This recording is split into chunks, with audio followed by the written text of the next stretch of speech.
Assalamualaikum warahmatullahi wabarakatuh. Waalaikumsalam warahmatullahi wabarakatuh. Oke, gimana kabarnya hari ini? Baik. Bu? Baik. Oke, sebelum kita mulai pembelajaran kita berdoa dulu. Tiap hari siapin doanya. Siap.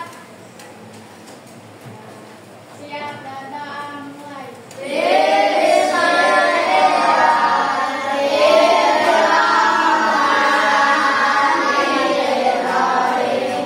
Oke, kalian mau absen terlebih dahulu? Adizan, Hadir gitu ya. Adinaya, Alia, Amel. Hari ini kita akan belajar tentang berpikir seperti Tom. Gimana caranya? Kamu ibaratnya kamu sebagai komputer. Gimana sih cara berpikir si komputer itu? Jangan komputer aja, handphone aja. Gimana kok handphone kok bisa canggih? Gimana cara dia berpikirnya? Dia punya otaknya gimana cara bekerja otak pikirannya? Karena kita belajar. Oke, sebelum kita belajar, kita tepuk yel-yel kelas 6D dulu. Ya, kelas 6D. Kami anak kelas 6D. Anak pintar, Anak hebat, sopan santun, berprestasi. Kelas 6D. sang juara. Yes, yes, yes.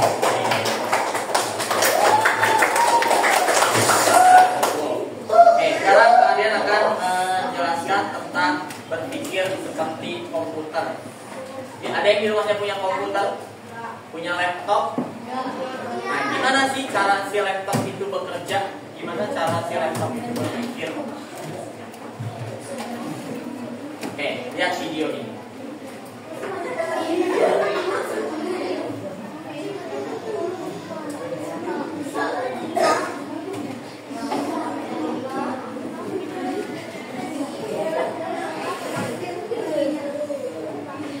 Nah, lagi masak apa ini? Siapa yang udah pernah masak mie? Semua sudah pernah masak? Masak ya, bukan makan ya. Masak. Ketika kamu memasak mie ada urutan-urutannya? Kalau yang pertama tuh urutannya apa? Apa? Merebus air, terus membuka mie, bungkus mie-nya, lalu masukkan mie ke dalam panci, lalu masukkan telur, terus tuangkan bumbu ke dalam piring, udah gitu? Tiriskan, setelah itu diaduk, lalu sekarang kalau kalian nanya, kalau mie-nya duluan dimasukin baru kompornya dinyalain, apa yang terjadi? Atau kompornya dinyalain dulu, mie-nya dimasukin, airnya belakangan, apa yang terjadi? Kosong. Nah, ketika si komputer itu diperintahkan secara tidak terstruktur, tidak teratur, komputernya juga bingung. Jadi mana dulu nih yang harus dikerjain? Mestinya urutannya tuh begini, tapi orangnya memerintahkan begitu. Jadi mereka tidak akan sinkron. Jadi program yang dirancang oleh si pencipta komputernya itu tidak akan sinkron sama apa yang kita perintahkan. Sama kayak gini, kalau bikin mie berarti harus berurutan. Nah, di dalam urutan-urutan tadi ada yang namanya istilah coding. Coding adalah, coba baca.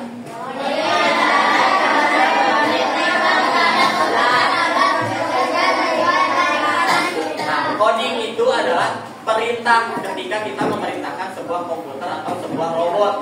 Ada yang punya robot di rumahnya, cowok biasanya. Dulu waktu kecil punya robot-robotan yang pakai baterai. Ya. Nah, kita itu berpikir komputer itu sama kita mengendalikan robot, sama kita mengendalikan remote control. Yang mengendalikan adalah manusia. Remote control kalau dibelokin ke kanan, misalkan mobil remote control nih, kan kita pegang remote-nya. Setirnya dibelokin ke kanan, dia akan belok ke kanan. Kalau belokin ke kiri dia akan belok ke kiri. Nah itu sama seperti komputer tadi. Jadi ada urutan, ada langkah-langkahnya. Memberi perintah kepada komputer dan agar bekerja sesuai dengan keinginan. Jadi perintahnya itu harus jelas. Kayak robot aja. Kalau robot misalkan nih kita suruh jalan satu langkah, dia akan melangkah. Tapi kalau kita perintahnya jalan aja, dia akan bingung jalannya maju atau mundur. Si robotnya akan bingung. Tapi kalau kita perintahkan maju 2 langkah, dia akan maju. Ke kanan 3 langkah, dia akan ke kanan. Jadi sesuai dengan arahan manusia. Lalu komputer itu tidak bisa berpikir sendiri. Jadi kita harus memberinya petunjuk yang jelas dan urut. Nah kayak tadi. Jadi harus jelas, harus urut perintahnya. Gak bisa kita mengasih perintahnya hanya gitu aja. Si komputernya akan bingung. Tapi kalau kita kasih perintahnya jelas, perintahnya rinci, perintahnya urut, si komputer itu akan mengerti.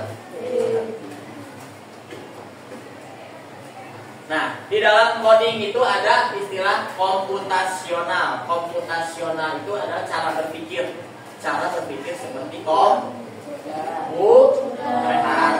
seperti komputer.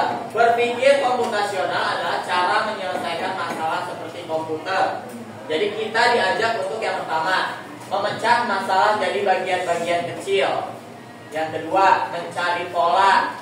Yang ketiga, membuat langkah-langkah atau solusinya. Yang keempat, menguji dan memperbaiki. Kita belajar satu-satunya. Nah, ada istilah yang tadi, memecah masalah menjadi bagian yang kecil-kecil. Nama komputernya adalah dekomposisi. Contohnya, menyikat gigi. Aku mau nyikat gigi. Tapi si robot itu dia nggak bisa langsung nyikat gigi. Tapi kita arahin, ambil sikat. Dia akan ngambil sikat. Beri pasta, dia akan ngasih pasta. Lalu gosok gigi, baru dia mulai gosok. Kalau si robot kalau kita nyuruh robot itu menyikat gigi, dia akan bingung apa dulu yang harus dilakuin. Dia akan bingung. Tapi kalau kita satu-satu ngasih perintah, ambil sikat, dia akan ambil sikat.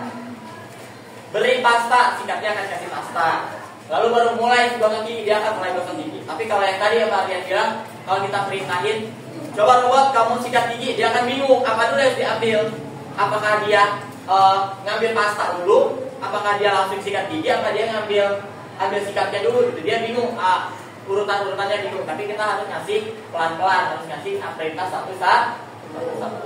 Yang kedua, mencari hal yang sama atau mirip, yaitu adalah nama komputernya adalah pengenalan pola. Mencari hal yang sama yang diulang-ulang, langkah sapu lantai dan pel lantai itu mirip. Jadi kalau nyapu sama ngepel itu gerakannya sama, tangan yang bergerak, ya kan? Kalau nyapu gini, kalau ngepel begini, ya kan? Sama, jadi tangan yang bergerak itu adalah pola, pengulangan atau pengenalan pola. Jadi ada hal atau sesuatu yang mirip dikerjakan, yang sama, kegiatannya itu sama. Dan ketiga, mengabaikan hal yang tidak penting. Bahasa komputernya adalah abstraksi. Jadi kita mengabaikan hal-hal yang nggak penting. Jadi udah biarin aja. Contohnya, saat main ulang tangga kita fokus pada angkanya aja, bukan warna. Jadi warnanya diabaikan. Nih, yang keempat nih, ada istilahnya algoritma. Kayak tadi, menyusun langkah-langkah logis, menulis urutan mencuci tangan dengan benar. Kayak tadi masak mie. Jadi ada algoritmanya. Algoritma itu langkah-langkah bikinnya. Dibungkus mie, di belakangnya ada tata caranya. Nah, tata caranya itu adalah algoritmanya. Pertama, nyalain kompor. Kedua, taruh panci di atas kompor. Ketiga, tuang air. Keempat, tunggu air mendidih.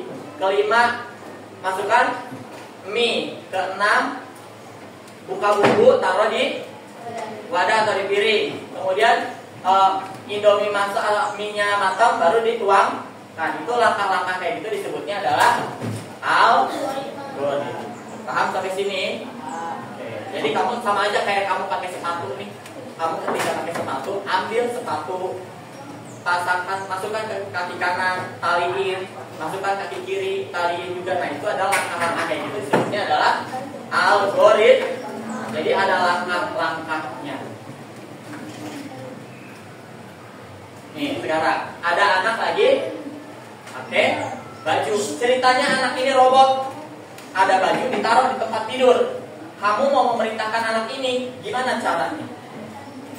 Apa yang harus kita omongin ke robot ini agar dia bisa pakai baju? Ambil baju, terus buka kancingnya, terus pakai, masukkan tangan kanan, terus masukkan tangan kiri, udah gitu kancingkan secara berurutan. Nah itu jadi itu ada algoritma cara memakai baju. Jadi pelan-pelan kalau ini dianggapnya sebagai robot, kamu memerintahkannya harus pelan-pelan. Gak bisa kamu langsung perintahkan pakai baju, dia bingung apa dulu yang dilakukan. Nih ceritanya robot lagi mau makan. Apa yang kamu perintahkan kepada robot itu?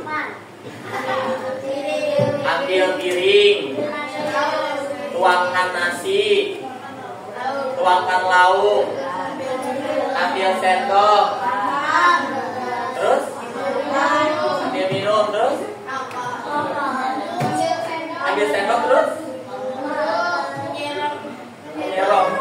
Ambil nasinya menggunakan sendok, kemudian masukkan ke dalam. Gitu caranya, jadi harus pelan-pelan, nggak bisa yang langsung. Oke, nah langkah-langkah urutan tadi itu disebutnya adalah algoritma. Jadi langkah-langkah berurutan untuk menyelesaikan tugas secara sempurna. Nih coba perhatikan algoritma mencuci tangan. 1. Gosok tangan dengan sabun. 2. Keringkan tangan. 3. Basahi tangan. 4. Tutup keran. 5. Bilas sabun. 6. Buka keran. Benar enggak? Tidak mestinya gimana dulu? Buka keran, basahi tangan, gosok tangan dengan sabun, bilas sabun, keringkan tangan, tutup dong. Ini kan acak-acakan kan urutannya. Nah, kesalahannya adalah gosok tangan dengan sabun dilakukan sebelum membasahi tangan, benar. Keran ditutup sebelum selesai membilas. Tangan dikeringkan terlalu awal. Jadi kalau yang tadi itu tangannya tuh dikeringinnya pertama, padahal kan belum basah tangannya, ya kan? Tapi dia udah ngeringin tangan. Versi yang benarnya yang tadi, buka keran, basahi tangan, ambil sabun, gosok tangan dengan sabun, bilas tangan, tutup keran, lalu keringkan. Nah, yang tadi itu yang salah-salah itu disebutnya adalah debaji. Ya, artinya itu memeriksa kembali langkah-langkah yang kita buat lalu diperbaiki lagi. Yang salah itu diperbaiki agar hasilnya benar. Nih, dalam kegiatan makan ini adakah kegiatan yang diulang beberapa kali? Kegiatan apa yang diulang-ulang? Mengambil nasi. Terus-terusan kan? Ulang kan gerakannya? Terus apa lagi? Mengunyah. Dia terus-terusan kan bergerak. Diulang lagi terus. Menelan. Dia diulang-ulang lagi. Nah, kegiatan pengulangan itu disebutnya adalah loop. Namanya diulang-ulang itu adalah loop. Loop itu artinya perintah yang dilakukan secara berulang. Contohnya nih, kegiatannya menyapu lantai, ada maju, sapu, geser, maju, sapu, geser, maju, sapu, geser. Ketuk pintu juga, ketuk. Dia berulang-ulang tuh kegiatannya. Jadi itu disebutnya adalah loop. Oke, sudah selesai. Lalu kemudian ada kamu ceritanya punya robot. Ini kerjanya robot kan? Dibikin urutan langkahnya, dibikin algoritmanya. Jadi ada gambar nih, ada gambar roti bakar. Berarti gimana sih cara kita memerintahkan robot supaya bikin roti bakar? Ada menyiram tanaman. Gimana caranya kita memerintahkan robot untuk menyiram tanaman? Apa dulu hal yang harus dilakukan? Lalu ada anak mau berangkat sekolah, ceritanya robot. Gimana cara robot ini bisa berangkat sekolah? Kita memerintahkannya itu gimana? Bikin jus buah juga sama. Bikin teh. Gimana cara robot ini bikin teh? Kamu merintahinnya gimana? Kali ini bikin nasi, masak nasi di rice cooker. Ya, kerjakan per kelompok. Jadi hanya ditulis langkah-langkahnya aja. 1 apa, ngapain, 2 apa, ngapain. Sama kayak tadi cuci tangan.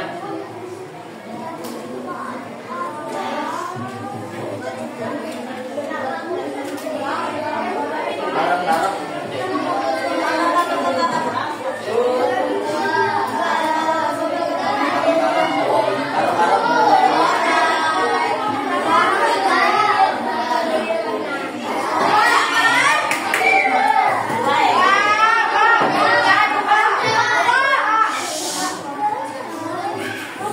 Ditulis urutannya 1 apa, 2 apa namanya nama kelompok.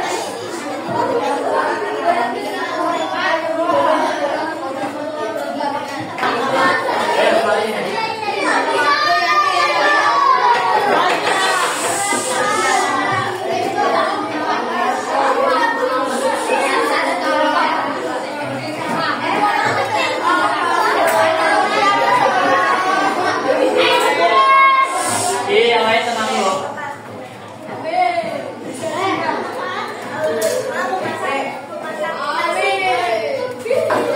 Coba lagi. Oke, ambil nunggu yang dua lagi. Ceritanya kamu jadi robot, tapi robotnya robot error. Tahu error berarti jaringannya ada yang putus. Kalau Pak Arjen jadi manusianya, kamu jadi robotnya. Kalau Pak Arjen bilang pegang telinga karena error, kamu pegangnya yang lain. Ya, karena error, kamu pegangnya yang lain. Pegang telinga karena error, pegangnya yang lain. Pegang mulut, pegang rambut karena error, pegangnya yang pegang mata, pegang tangan,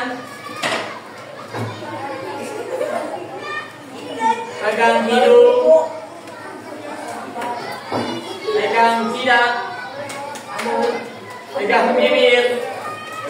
Cuma 5 soal aja.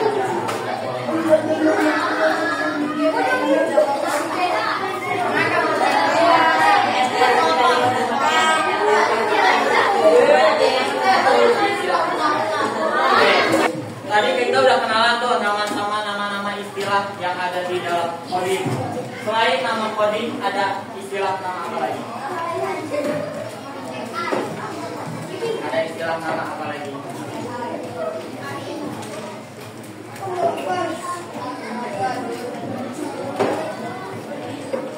Ada istilah nama ini nih. Ada istilah nama dekomposisi, terus abstraksi. Jadi di dalam coding itu ada istilah-istilah. Jadi istilah-istilah komputer yang dipakai, yaitu ada dekomposisi, pengenalan pola, abstraksi, dan algoritma. Oke, pembelajaran coding hari ini sudah selesai. Jadi nanti kita bisa belajar coding lagi dengan materi yang lebih seru lagi, yang lebih sulit lagi, yang lebih rumit lagi. Seperti komputer yang rumit tapi bisa kita kendalikan. Seperti robot yang rumit dalamannya tapi bisa kita kendalikan. Oke, tepuk 1, tepuk 2, tepuk 3. Kami